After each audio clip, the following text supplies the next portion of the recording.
तो हेलो दोस्तों, आप सभी कैसे हैं। आशा करते हैं कि आप सभी अच्छे होंगे।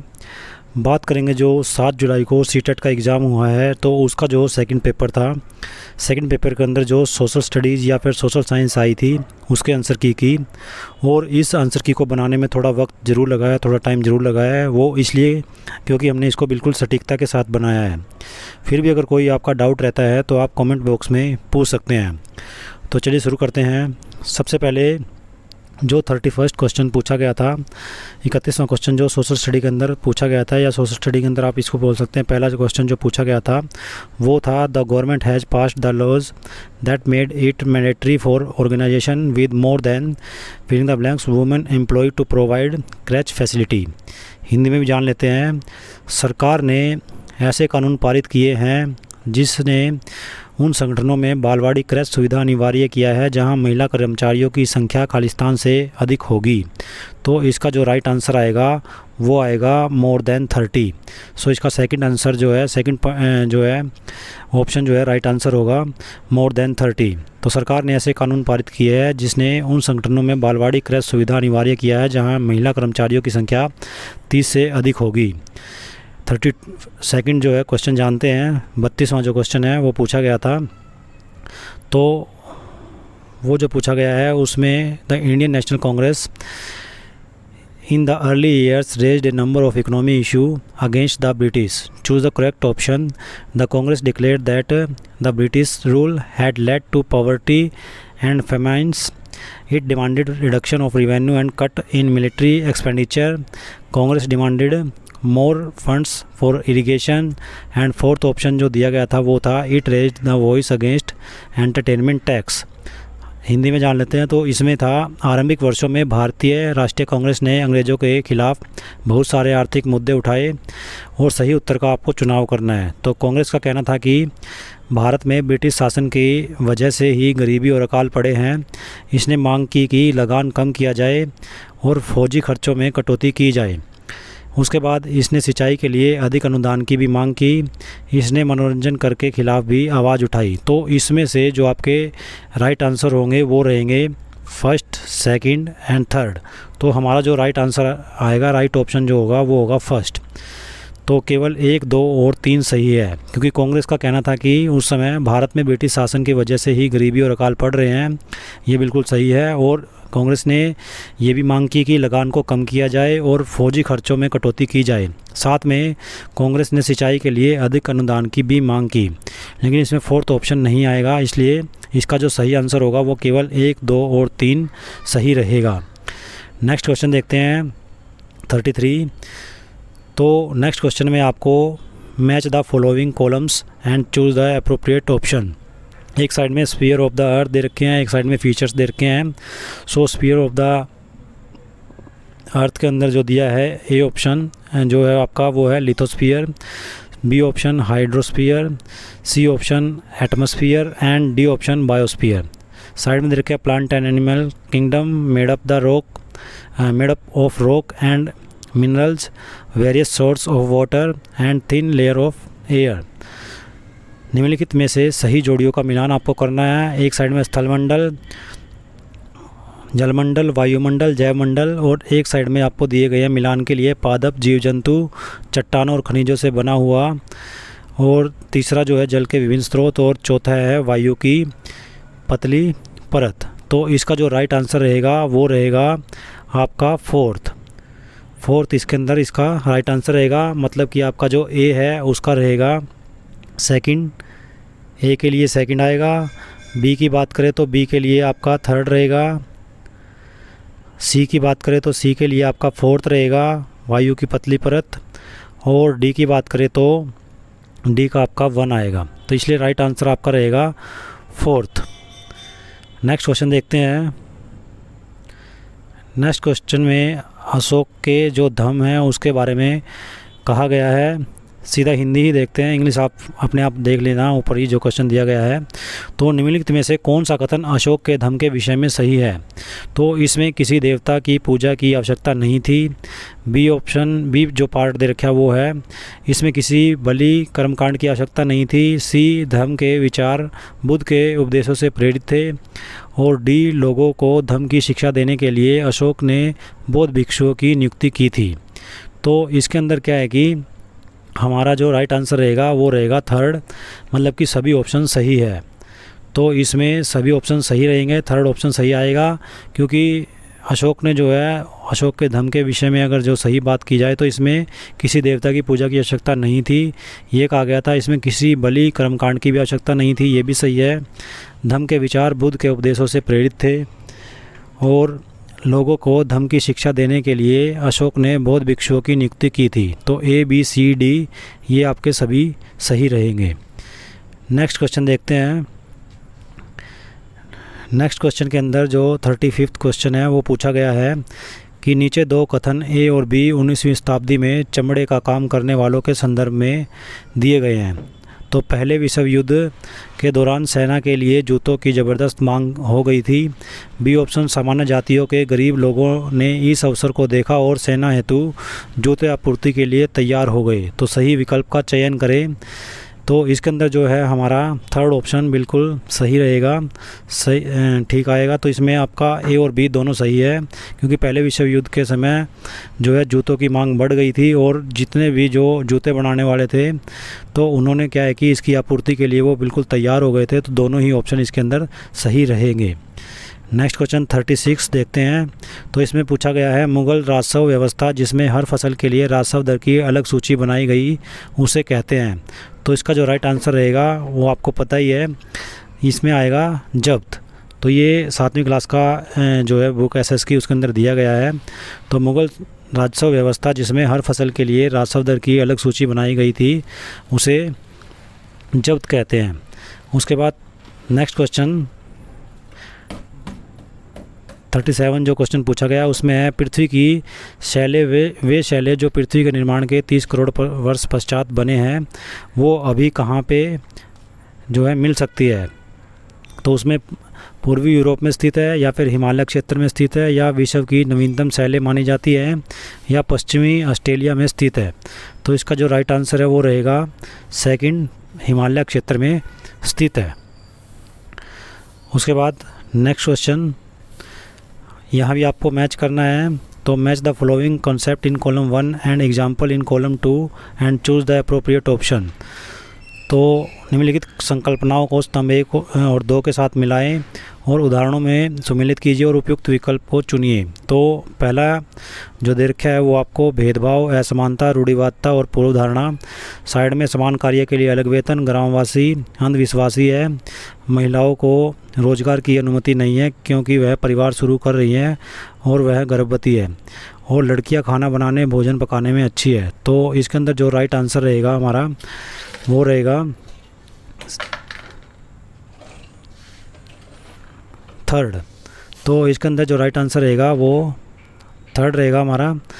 तो थर्ड के अंदर देख लेते हैं। ए का जो है भाग आपका तीसरा आएगा भेदभाव। भेदभाव का मतलब है कि महिलाओं को रोजगार की अनुमति नहीं है क्योंकि वह परिवार शुरू कर रही है। उसके बाद असमानता की बात करते हैं। तो असमानता के लिए फर्स्ट ऑप्शन रहेगा समान कार्य के लिए अलग वेतन।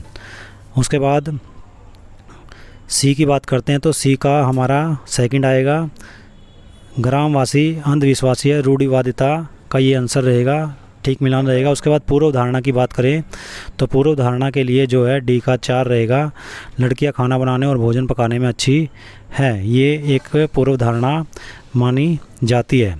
तो इसका राइट आंसर हमारा थर्ड रहेगा। उसके बाद 39 क्वेश्चन जो पूछा गया था वो था निम्न में से कौन से युग्म सही हैं, सही तरीके से सुमेलित हैं। तो इसके अंदर जो है दोनों ही गलत रहेंगे क्योंकि कॉफ़ी जो है गर्म जलवायु और उच्च वर्षा उसको चाहिए होती है और चाय के लिए ठंडी और शुष्क जलवायु चाहिए होती है। तो दोनों ही इसके अंदर क्या है कि गलत दिए गए हैं, इसलिए हमारा आंसर जो है सेकंड रहेगा, न तो ए न ही बी। नेक्स्ट क्वेश्चन देखते हैं। तो नेक्स्ट क्वेश्चन में जो है पूछा गया है भूतपूर्व रियासत श्रेणी लागू जो है की गई थी। तो उसमें वो 1956 के बाद जब उन्हें प्रशासनिक इकाइयों के रूप में सुरक्षित नहीं रखा गया, किसी पर भी नहीं क्योंकि भारत में ऐसी कोई श्रेणी विद्यमान नहीं थी, और स्वतंत्रता के समय 1947-48 के आसपास और 1947-48 और 1956 के बीच, जब उन्हें प्रशासनिक इकाइयों के रूप में मान्यता मिली। तो इसका जो राइट आंसर है वो रहेगा फर्स्ट, 1956 के बाद जब उन्हें प्रशासनिक इकाइयों के रूप में सुरक्षित नहीं रखा गया। तो भूतपूर्व रियासत श्रेणी लागू उस समय की गई थी। तो इसका राइट आंसर फर्स्ट आएगा, 1956 के बाद जब उन्हें प्रशासनिक इकाइयों के रूप में सुरक्षित नहीं रखा गया। उसके बाद नेक्स्ट क्वेश्चन देखते हैं। 41वां जो है पूछा गया था वो है, अतीत में व्यक्तियों व वस्तुओं के संदर्भ में निम्नलिखित का मिलान कीजिए और उपयुक्त विकल्प का चुनाव कीजिए। सबसे पहले बैरीगाजा, तो बैरीगाजा जो है भरूच के साथ मैच होगा, इसका बैरीगाजा का भरूच के साथ मैच होगा। तो इसमें आप यहाँ से मिला सकते हैं ए का सेकंड। तो ए का सेकंड किस में दिया गया है, ए का सेकंड थर्ड और फोर्थ दोनों में दिया गया है। तो यहाँ पे जो 41वां हमारा क्वेश्चन है, इसमें जो है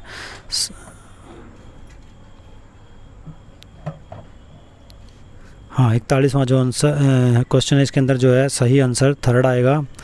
तो थर्ड बिल्कुल सही आंसर रहेगा। थर्ड में हम देख लेते हैं कि क्या दिया गया है। तो ये हमारा जो है थर्ड राइट आंसर रहेगा।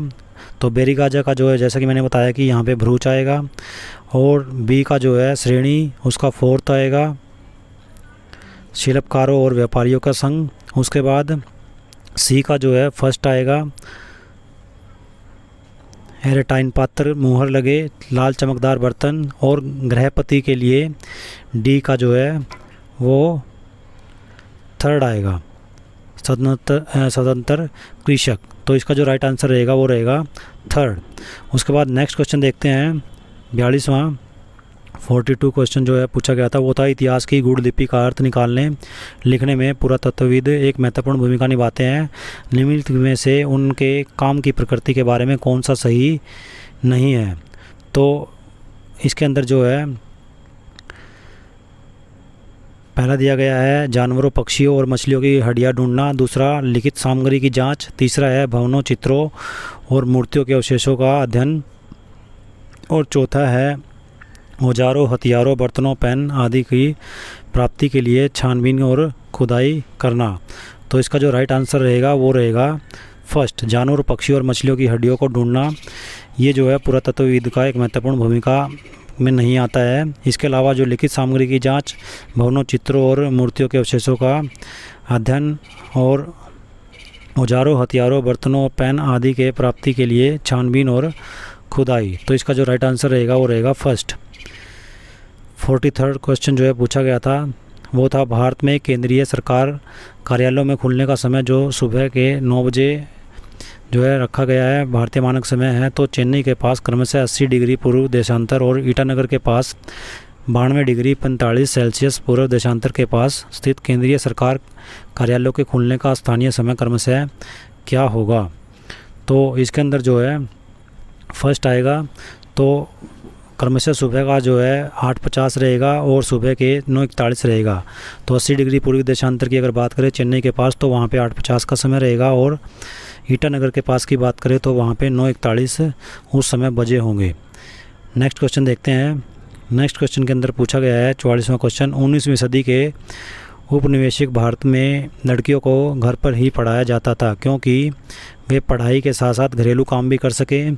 उसके बाद लोग मानते थे कि वे सार्वजनिक स्थानों पर जाने से वे बिगड़ जाएंगी। उसके बाद सी, लोग अपने संबंधियों एवं मित्रों से उनकी शिक्षा के तथ्य छुपाना चाहते थे। तो इसके अंदर जो है राइट आंसर बी और सी रहेगा, इसलिए फर्स्ट ऑप्शन सही आएगा।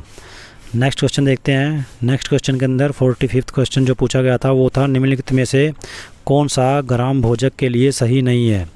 तो गांव का कर वसूलने का काम राजा अक्सर इन्हें ही सौंप देते थे। ये न्यायाधीश और पुलिस का काम नहीं करते थे। उसके बाद अक्सर एक ही परिवार के लोग इस पद पर कई पीढ़ियों तक बने रहते थे। तो बिल्कुल पहला ऑप्शन सही रहेगा ग्राम भोजक के लिए। दूसरा भी न्यायाधीश और जो है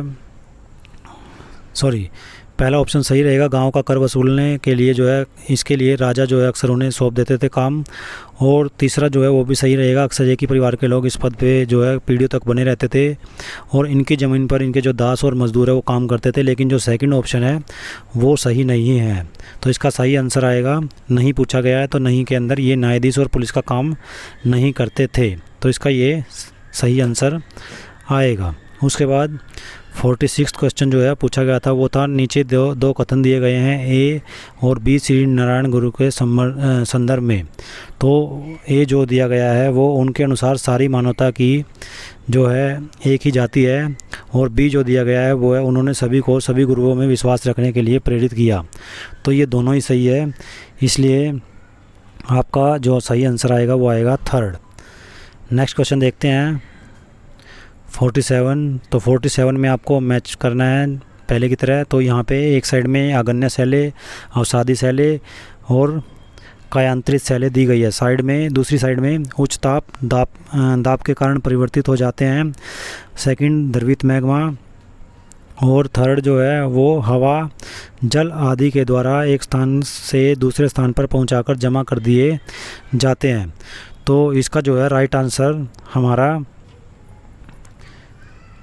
फोर्थ रहेगा, फोर्थ राइट आंसर। इसका मतलब क्या है कि ए का जो है सेकंड आएगा। आगन्य शैले द्रवित मैग्मा को प्रदर्शित करती हैं, द्रवित मैग्मा से बनी होती है जो, या द्रवित मैग्मा वाली जो शैले होती है उनको आगन्य शैले बोलते हैं। बी का थर्ड आएगा, हवा और जल आदि के द्वारा एक स्थान से दूसरे स्थान पर पहुंचाकर जमा कर दिए जाते हैं। तो इस तरीके की जो सेल बनती है उसे अवसादी सेल कहते हैं। और कायांतरित सेल उच्च ताप एवं दाब के कारण परिवर्तित जो होती हैं उन्हें कायांतरित सेल कहा जाता है। तो इसका राइट आंसर हमारा फोर्थ आएगा। नेक्स्ट क्वेश्चन देखते हैं 48।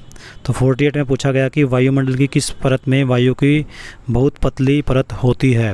तो इसका जो राइट आंसर आएगा वो आएगा बहिर्मंडल के अंदर। तो बहिर्मंडल के अंदर एक्सोस्फीयर के अंदर क्या है कि वायुमंडल की सबसे पतली परत होती है। उसके बाद 49 क्वेश्चन जो पूछा गया था एग्ज़ाम के अंदर, सीटेट एग्ज़ाम के अंदर, वो था एक बड़े आधार और पतली चोटी वाला जनसंख्या पिरामिड क्या दर्शाता है। तो एक बड़ी चोटी वाला जो है पिरामिड उच्च जन्म दर को भी दर्शाता है, तुलनात्मक रूप से अधिक युवा जनसंख्या को भी दर्शाता है, और शिशुओं में मृत्यु अधिक दर को भी दर्शाता है। तो इसका जो सही आंसर आएगा वो आएगा ए सी और डी। तो इसका जो सही आंसर होगा वो सेकंड होगा, जिसमें दिया गया है केवल ए, सी और डी। उसके बाद नेक्स्ट क्वेश्चन की बात करते हैं। तो 50 क्वेश्चन जो है पूछा गया था वो था पृथ्वी की गतियों के बारे में दिए गए निम्नलिखित कथनों ए और बी पर विचार करें और सही विकल्प का चुनाव करें। ए जो दिया गया था वो था पृथ्वी का अपने अक्ष पर घूमना घूर्णन कहलाता है। ये बिल्कुल सही है, पृथ्वी का अपने अक्ष पर घूमना घूर्णन कहलाता है। दूसरा जो दिया गया था वो था पृथ्वी का अक्ष एक काल्पनिक जो है रेखा होती है, जो अपनी काल्पनिक रेखा बिल्कुल होती है, लेकिन जो कक्षीय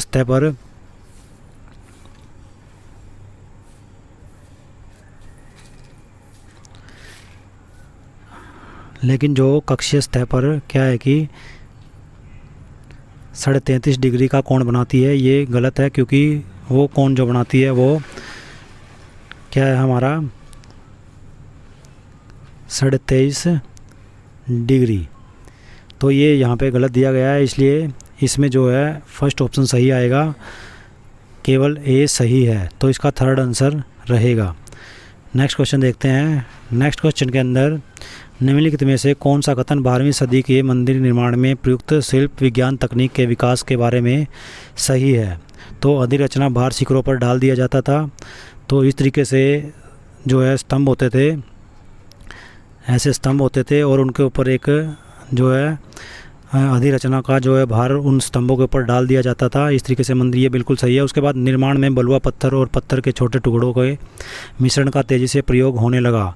तो दोनों ही ऑप्शन बिल्कुल सही है, इसलिए इसका सही आंसर फर्स्ट रहेगा। सही आंसर इसमें फर्स्ट आएगा, ए और बी दोनों सही है।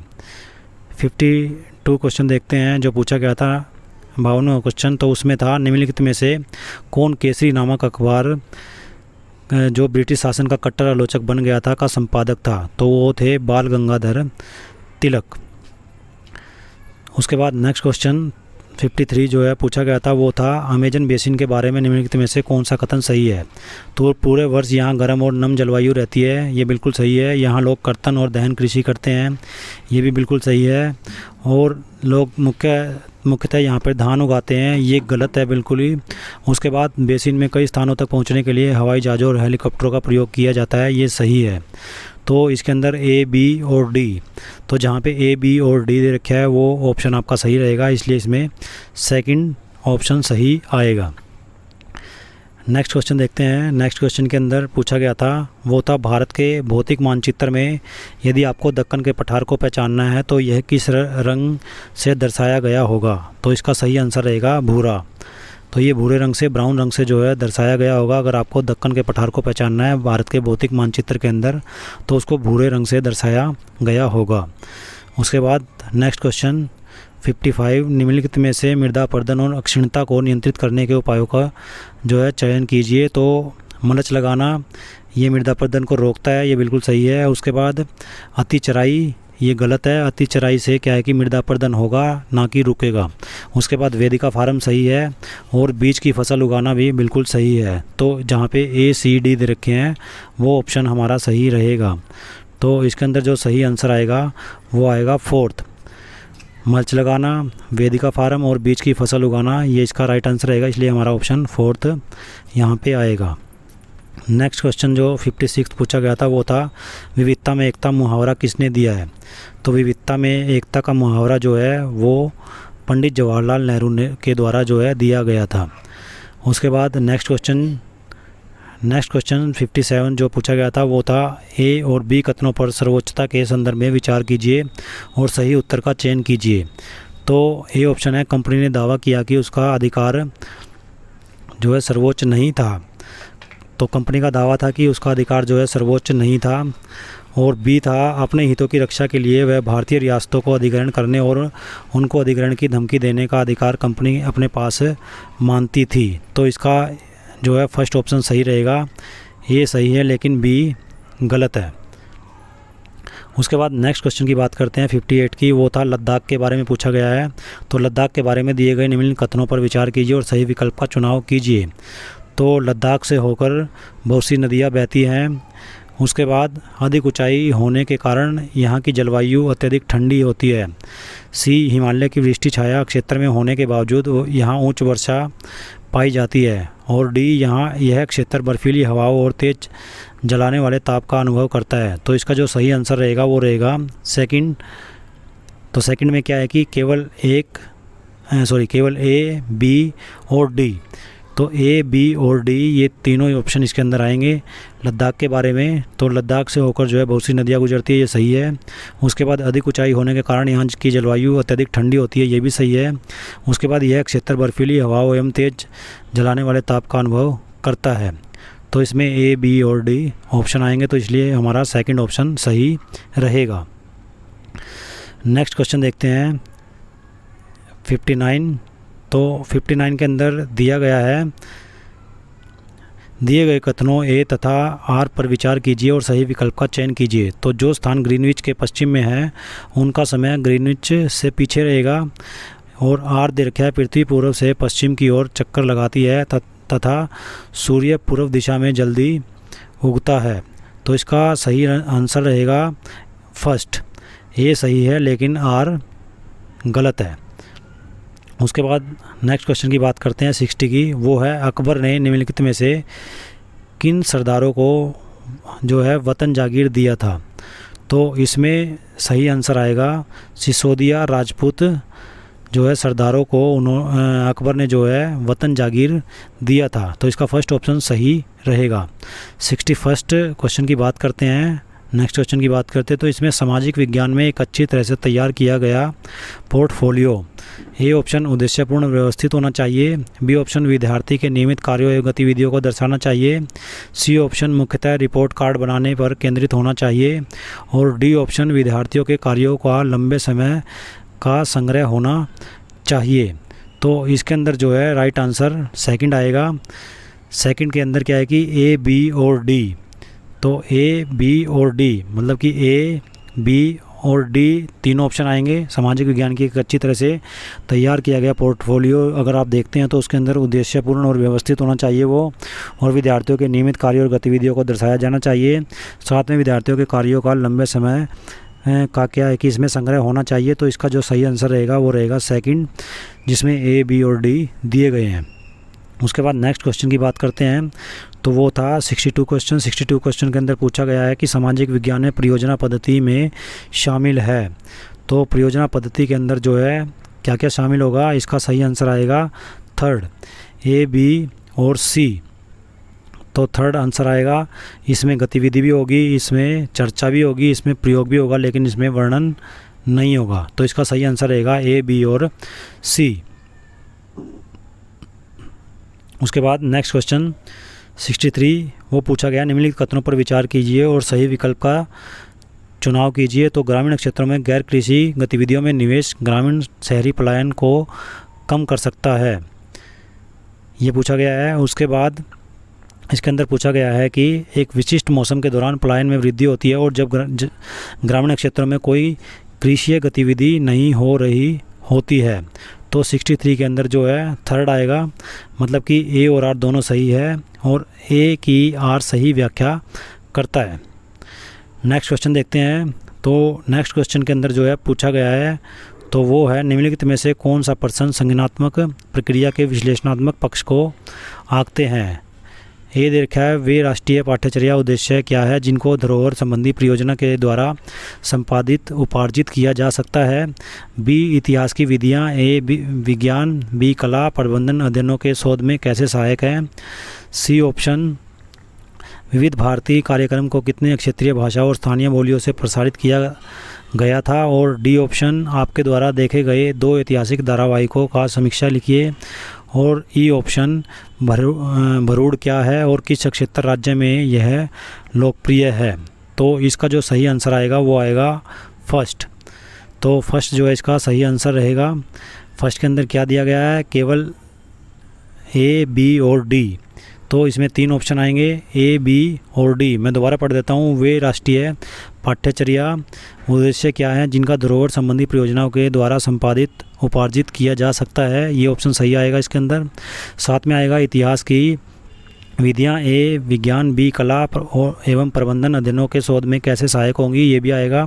और आपके द्वारा जो है देखे गए 2 ऐतिहासिक धारावाहिकों की समीक्षा कीजिए। तो ये संज्ञानात्मक प्रक्रिया के विश्लेषणात्मक पक्ष को आंकते हैं। तो इसमें ए, बी और डी तीनों ऑप्शन रहेंगे, इसलिए इसका फर्स्ट ऑप्शन सही रहेगा। नेक्स्ट क्वेश्चन देखते हैं 65। तो 65 के अंदर पूछा गया है कि ए अभिकथन ए और तर्क आर को पढ़िए और सही विकल्प का चयन कीजिए। तो अभिकथन ए दिया गया है विद्यार्थियों की कक्षा में प्रश्न पूछने हेतु प्रोत्साहित किया जाना चाहिए। और तर्क दे रखा है यह अंतर्मुखी विद्यार्थियों को खुलने में सहायता करेगा। तो फर्स्ट जो दे रखा है वो है ए सही है और लेकिन आर गलत है। सेकंड दे रखा है ए और आर दोनों गलत है।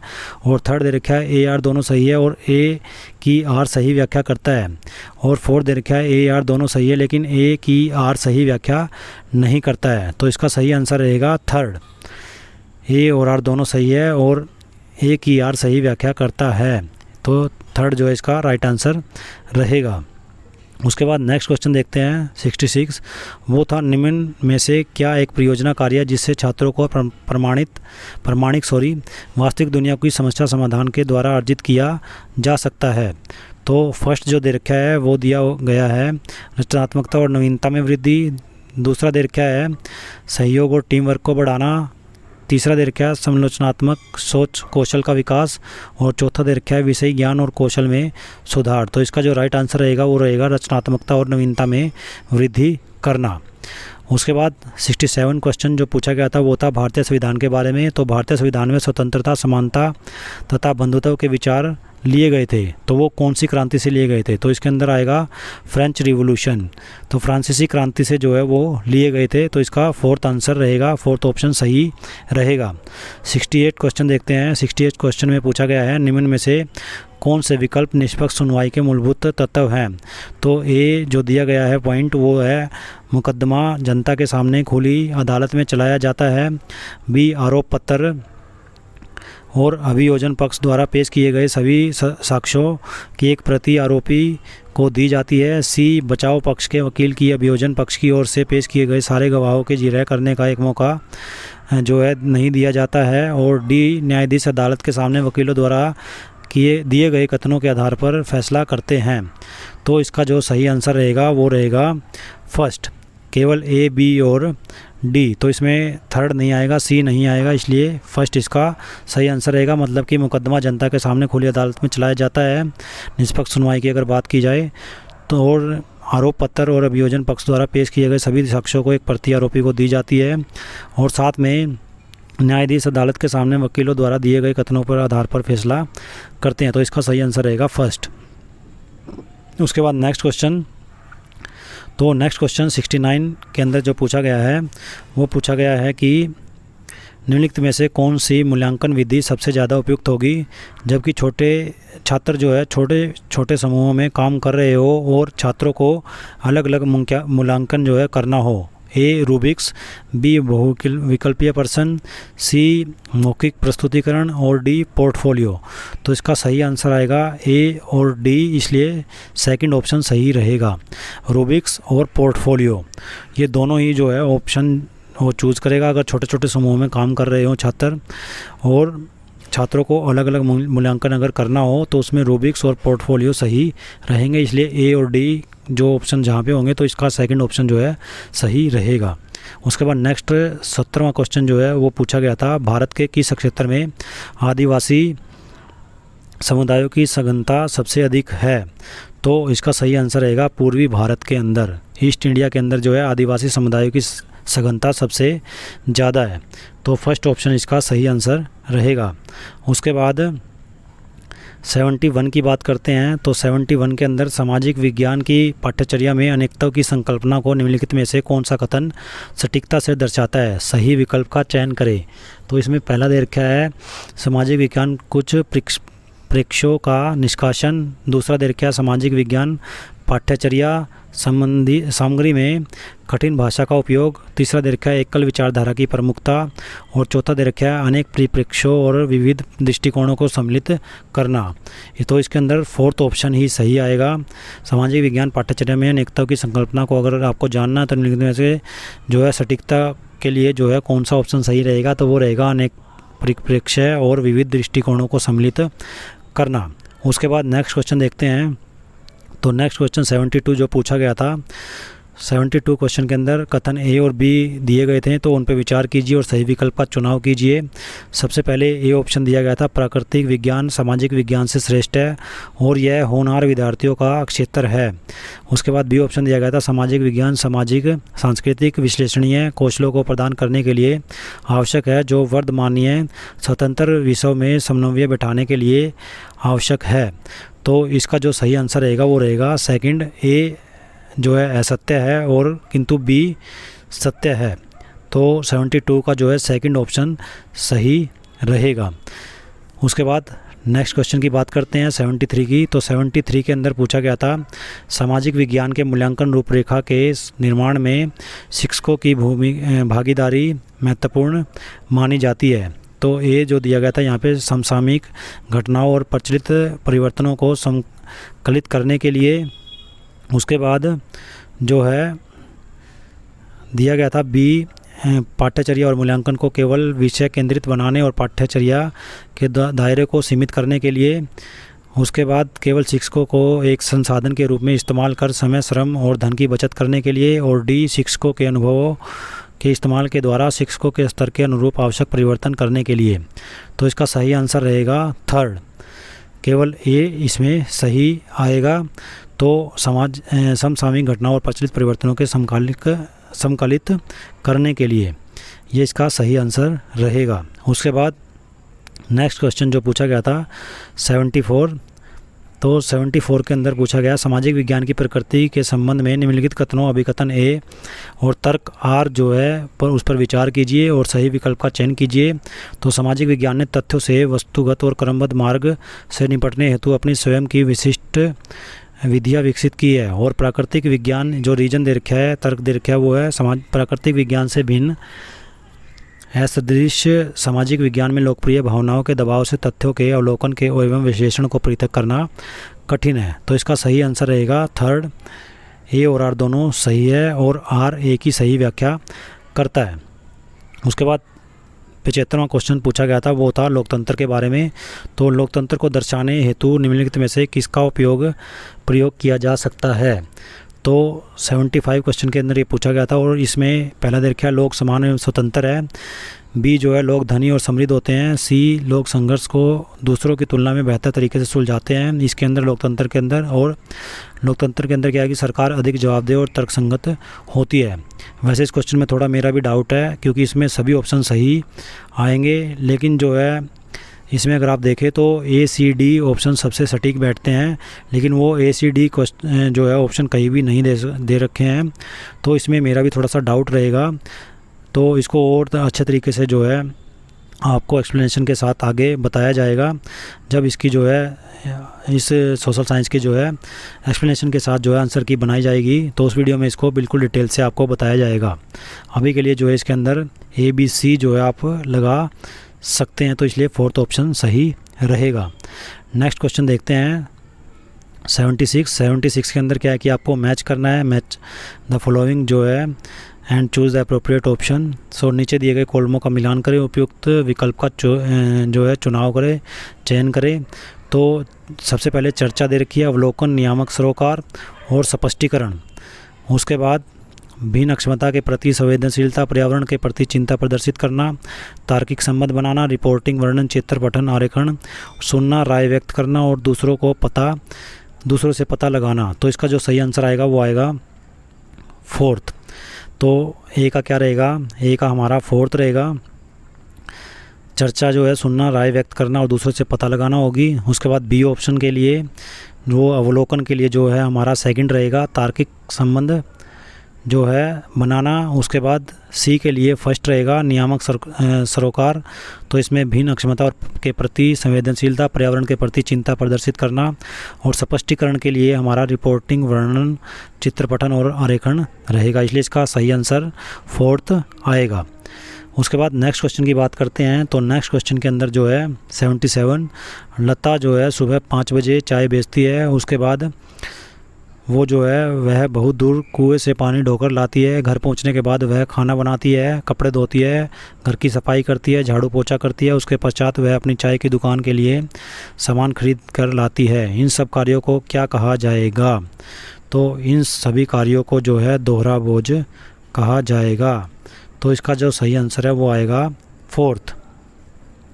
उसके बाद 78 क्वेश्चन के अंदर जो है पूछा गया संविधान के बारे में। तो संविधान के एक क्षेत्र में रहने वाले लोगों के बीच नागरिक नामक संबंध निर्धारित करता है और वह यह खालिस्तान को भी निर्धारित करता है। तो इसका जो है फर्स्ट ऑप्शन सही आएगा, लोगों और सरकार के बीच संबंध को भी निर्धारित करता है। तो संविधान एक क्षेत्र में रहने वाले लोगों के बीच नागरिक नामक संबंध निर्धारित करता है और यह लोगों और सरकार के बीच संबंध को भी निर्धारित करता है। तो इसका फर्स्ट ऑप्शन सही आएगा। उसके बाद नेक्स्ट क्वेश्चन की बात करते हैं। तो नेक्स्ट क्वेश्चन के अंदर जो है पूछा गया था 79 क्वेश्चन के अंदर, वो था हमारा राष्ट्रीय चिकित्सा के बारे में। तो राष्ट्रीय चिकित्सा आयोग की जो है चिकित्सा आचार संहिता में कहा गया है कि प्रत्येक चिकित्सक को जहां तक संभव हो उन दवाओं को निर्धारित करना चाहिए जो कहलाती हैं। तो ये आपको पता ही है कि हर शहर में आजकल जो है इनके स्टोर होने लग गए हैं और वो दवाइयाँ हैं जेनरिक। तो जेनरिक दवाइयों को जो है सरकार काफ़ी आगे जो है बढ़ावा दे रही है। तो इसमें राष्ट्रीय चिकित्सा आयोग की चिकित्सा आचार संहिता में कहा गया है कि प्रत्येक जो है चिकित्सक को जहां तक संभव हो उन दवाओं को निर्धारित करना चाहिए। कौन सी दवाओं को, जेनरिक दवाइयों को। तो इसका सही आंसर रहेगा फर्स्ट। उसके बाद नेक्स्ट क्वेश्चन 80वां जो क्वेश्चन पूछा गया था, ग्रामीण भारत में एक बड़ी संख्या में जो लोग भूमिहीन हैं जबकि उनको जीविका का मुख्य स्रोत कृषि है, क्या कहलाते हैं। तो उसके अंदर हमारा ऑप्शन फोर्थ जो है वो सही रहेगा, फोर्थ जो है सही आएगा। तो वो इसके अंदर क्या है कि बी और सी सही है। तो इसमें बी और सी, तो ग्रामीण भारत में एक बड़ी संख्या में जो लोग भूमिहीन होते हैं, जबकि उनकी जो है जीविका का मुख्य स्रोत कृषि होती है, तो वो प्रवासी श्रमिक मजदूर कहलाते हैं, साथ में कृषि मजदूर भी कहलाते हैं। तो इसका सही आंसर केवल बी और सी, मतलब कि फोर्थ आएगा। उसके बाद नेक्स्ट क्वेश्चन 81। तो 81 क्वेश्चन के अंदर पूछा गया है भेदभाव के बारे में। तो भेदभाव विषय पर चर्चा करने के लिए निम्नलिखित में से कौन सा संसाधन प्रासंगिक है। फर्स्ट दे रखा है BR अम्बेडकर के भारत लौटने के पश्चात रहने हेतु ढूंढने के अनुभव का वृत्तांत। सेकंड दे रखा है यह एक विज्ञापन में कपड़े धोते हुए महिला को दर्शाना, अशोक के अभिलेखों की लिपि। और चौथा दे रखा है मानवाधिकारों की वैश्विक घोषणा। तो इसके अंदर जो है राइट आंसर हमारा फोर्थ रहेगा, मानवाधिकारों की वैश्विक घोषणा जो है इसका राइट आंसर आएगा। तो भेदभाव विषय पर चर्चा करने के लिए सबसे जो प्रासंगिक संसाधन जो है वो रहेगा मानवाधिकारों की वैश्विक घोषणा। उसके बाद 82 क्वेश्चन जो है देख लेते हैं। तो 82 क्वेश्चन के अंदर पूछा गया है विविधता के बारे में। तो विविधता विषय पर कार्य देने हेतु एक अध्यापिका अपने कक्षा के 30 विद्यार्थियों को छोटे छोटे समूहों में बांटना चाह रही है। निम्नलिखित में से समूह निर्माण का कौन सा तरीका सबसे उचित रहेगा। ए दे रखा है विद्यार्थियों के पिछली परीक्षा में आए अंकों के घटते क्रम में। बी दे रखा है विषम यादृच्छिक समूह जो किसी खेल पर आधारित हो। और तीसरा दे रखा है विद्यार्थियों की सुविधानुसार। और चौथा दे रखा है आगे से पीछे क्रम में बैठने के क्रमानुसार। तो इसमें आएगा सेकंड सही आएगा ऑप्शन हमारा, सेकंड ऑप्शन विषम यादृच्छिक समूह जो किसी खेल पर आधारित हो। तो इस आधार पर जो है वो अपने 30 विद्यार्थियों को छोटे छोटे समूहों में आराम से जो है बांट सकती है। उसके बाद 83rd क्वेश्चन जो है पूछा गया था। तो 83rd क्वेश्चन जो है वो आलोचनात्मक चिंतन के बारे में पूछा गया था। तो निम्नलिखित में से कौन सा आलोचनात्मक चिंतन कौशल को विकसित करने का अवसर प्रदान करता है। ये शाहजहाबाद में मुगल शहर तैयार करने में यमुना ने क्या भूमिका निभाई। बी प्रेस वार्ता का क्या प्रयोजन है, सरकार क्या कर रही है और इस पर सूचना प्राप्त करने में प्रेस वार्ता कैसे किस प्रकार सहयोगी साबित होगी। उसके बाद सी निदर्शी उदाहरणों के साथ बाजारों में अंतर करना। डी एक लोक सेवक के लिए यह आवश्यक है कि वह राजनीतिक रूप से तटस्थ हो, व्याख्या करें। ई जल की उपलब्धता बस्ती प्रतिरूप को प्रभावित करने का एक मुख्य कारक क्या है और इस पर चर्चा करें। तो इसका जो है राइट आंसर हमारा फोर्थ रहेगा, जिसमें बी सी डी और ई आएंगे। तो फोर्थ आंसर हमारा सही रहेगा, जहाँ पे आलोचनात्मक चिंतन कौशल की जो है विकसित करने के बारे में जो है बताया गया है। दोबारा मैं इनको रिपीट कर देता हूँ। बी जो है वो प्रेस वार्ता का क्या प्रयोजन है, सरकार क्या कर रही है, इस पर सूचना प्राप्त करने में प्रेस वार्ता कैसे आपका सहायता कर सकती है। तो ये भी आलोचनात्मक चिंतन कौशल को विकसित करता है। उसके बाद निदर्शी उदाहरणों के साथ बाज़ारों में अंतर कीजिए। उसके बाद डी जो है एक लोक सेवक के लिए यह आवश्यक है कि वह राजनीतिक रूप से तटस्थ हो, ये व्याख्या करें। और ई जो है जल की उपलब्धता बस्ती प्रतिरूप को प्रभावित करने का एक प्रमुख कारक है, चर्चा करें। तो इसका सही आंसर रहेगा फोर्थ। उसके बाद नेक्स्ट क्वेश्चन की बात करते हैं। तो नेक्स्ट क्वेश्चन के अंदर 84 के अंदर कक्ष की दीवारों पर भारतीय संविधान में उद्धृत मौलिक अधिकारों और कर्तव्यों को लिखा गया है। तो यह बच्चों को मुख्यतः खालिस्तान के द्वारा सिखाता है। तो 84 के अंदर जो है हमारा थर्ड ऑप्शन सही रहेगा, अवलोकन ऑब्जर्वेशन के बारे में जो है ये सिखाता है। तो कक्ष में दीवारों पर भारतीय संविधान के उद्धृत मौलिक अधिकारों और कर्तव्यों को लिखा गया है। यह बच्चों को मुख्यतः अवलोकन के बारे में सिखाता है। उसके बाद 85वां क्वेश्चन, आप अपने क्षेत्र में भूकंप पीड़ित व्यक्तियों की वास्तविक व सही स्थिति के बारे में जानकारी एकत्रित करने के लिए किस विधि का प्रयोग करेंगे। तो इसके अंदर जो है 85 के अंदर जो है थर्ड आएगा, खोजबीन और पूछताछ विधि का इसमें यहाँ पे उपयोग किया जाएगा। तो किसी भी क्षेत्र में भूकंप पीड़ित व्यक्तियों की वास्तविक व सही स्थिति के बारे में जानकारी के लिए एकत्रित करने के लिए खोजबीन और पूछताछ विधि का उपयोग किया जाएगा। उसके बाद 86 जो है क्वेश्चन वो जो पूछा गया था वो भारतीय संविधान के बारे में है। तो भारतीय संविधान के अनुसार इस प्रकार का आरक्षण समानता के अधिकार का जो है उल्लंघन नहीं है। फर्स्ट जो दे रखा है वो है हमारा भाई भतीजावाद के आधार पर रोजगार सुनिश्चित करना। दूसरा है राजनेताओं के सगे संबंधियों को नौकरियां देना। उसके बाद समान अवसर सुनिश्चित करने के लिए किसी के साथ विशेष व्यवहार अपनाना। और चौथा है जिन राज्यों में प्रतिनिधि या मंत्री चुनकर आते हैं उन राज्यों के लोगों को नौकरियां देना। तो इसके अंदर क्या है कि हमारा थर्ड ऑप्शन जो है सही आएगा।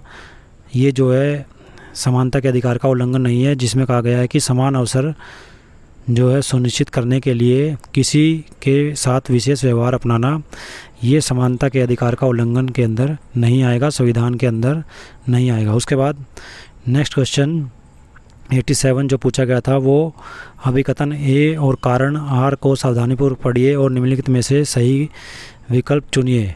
तो अभिकथन ए जो दे रखा है वो है नैतिक मूल्य पढ़ाए भी जा सकते हैं, और आर दे रखा है रीजन जो दे रखा है वो है सामाजिक विज्ञान वह विषय है जिसमें सभी आधारभूत मूल्य पढ़ाए जा सकते हैं। तो इसका जो सही आंसर रहेगा वो थर्ड रहेगा। ए और आर दोनों सही है और ए की आर सही व्याख्या करता है। उसके बाद 88 क्वेश्चन जो पूछा गया था एग्ज़ाम में वो था निम्नलिखित में से कौन सी स्थिति किसी विद्यालय में लिंग तटस्थ वातावरण का उदाहरण है। ए लड़कियों के एक समूह द्वारा रंगोली बनाना, बी लड़कों द्वारा वार्षिकोत्सव में मदद करना, सी लड़कियों के समूह द्वारा नृत्य प्रतियोगिता की तैयारी करना, और डी लड़कों के समूह द्वारा अतिथियों के लिए जलपान की व्यवस्था करना। तो इसका जो सही आंसर आएगा वो आएगा सेकंड, जिसमें बी और डी दिया गया है।